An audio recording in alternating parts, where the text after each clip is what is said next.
La Conselleria d'Educació, el Govern Valencià, el president de la Generalitat i el Partit Popular estan tremendament nerviosos en la vaga indefinida que comença dilluns 11 de maig. Estan fent una campanya molt bèstia per a intentar minimitzar, contrarrestar la nostra mobilització. I estan dient un munt de mentides que anem a intentar desmuntar. Val?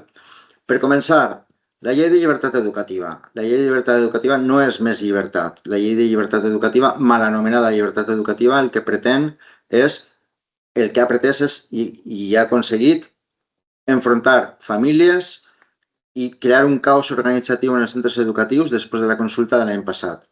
A banda de que no ha fet ni punyetero cas del resultat de la consulta en les comarques castellanoparlants, que moltes han optat pel valencià i els ho han prohibit.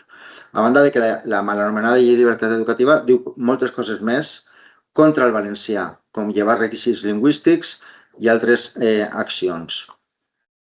Però és que a banda parlen de la gratuïtat dels 0 a 3 anys. Sí, han invertit molts diners, efectivament, en subvencionar les escoles privades, però han paralitzat tot l'increment de l'educació de 0 a 3 anys en els centres públics. Està totalment paralitzada. No s'ha creat una aula de 0 a 3 anys des que està este govern del Partit Popular en l'educació pública. Creix la plantilla, sí, la dels peus, perquè la nostra plantilla no ha crescut, sinó tot el contrari. S'han retallat llocs de treball des que està este govern del Partit Popular. I en els 8.200 que diuen ahir, la immensa majoria són funcionaris que estan de baixa i que els han substituït. Per això, evidentment, n'hi ha més plantilla, com tots els anys. Docent que cau de baixa, docent que és substituït. I, evidentment, si ho sumes, doncs dona sempre més plantilla, òbviament, però és una plantilla que no és negociada, que no és estructural del sistema, sinó que és bàsicament per les necessitats del propi sistema. I això és falsejar la realitat. En esta, perdoneu que me riga, però acabem de denunciar esta mateixa setmana que s'ha publicat la llista de cicles formatius per al curs que ve, que estan retallant més de 100 cicles formatius. Com s'atreveixen a dir que estan reforçant l'FP? El curs passat van retallar les plantilles de professorat de formació professional en els ensenyaments semipresencials, ja van convocar concentracions i mobilitzacions i vagues per defensar el professorat de la formació professional, que està retallat i que continua estant retallat, i ara estan retallant els cicles formatius en formació professional. Que vergonya de missatge. Això és absolutament mentida. Infraestructures. Això és un exercici que es pot fer objectivament. Agafeu els pressupostos d'enguany, de l'any passat perquè estan prorrogats, perquè no tenim pressupost. Este govern és incapaç de tenir un pressupost, malgrat que tenen majoria. PP i Vox no tenim pressupost i estem amb els pressupostos prorrogats. Però igual, aneu comparant els pressupostos de 2023 amb els que tenim ara. I aneu a l'apartat d'infraestructures educatives. Han retallat 121 milions d'euros des del 2023. Per tant, és una nova mentida. Com que rècord d'inversió? Que no teniu vergonya, home. Juan Fran, vas dir l'altre dia, abans de la mesa sectorial del dijous, vas dir tu que la consellera vindria a la mesa sectorial amb els sindicats a negociar amb una proposta sobre tots els temes que reivindiquem. Pues, mentida. La consellera va vindre amb una única proposta, que són els famosos 75 euros en 3 anys per al professorat d'augment salarial.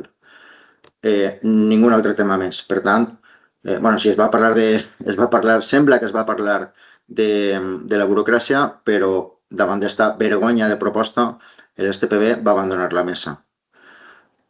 Pareu ja de dir mentides, perquè l'únic que esteu aconseguint és cabrejar més al professorat i, per tant, el que vos demanem, companys i companyes, docents, comunitat educativa en general, és no vos cregueu cap d'aquestes mentides, vingau el dia 11 a participar de totes les mobilitzacions que tenim anunciades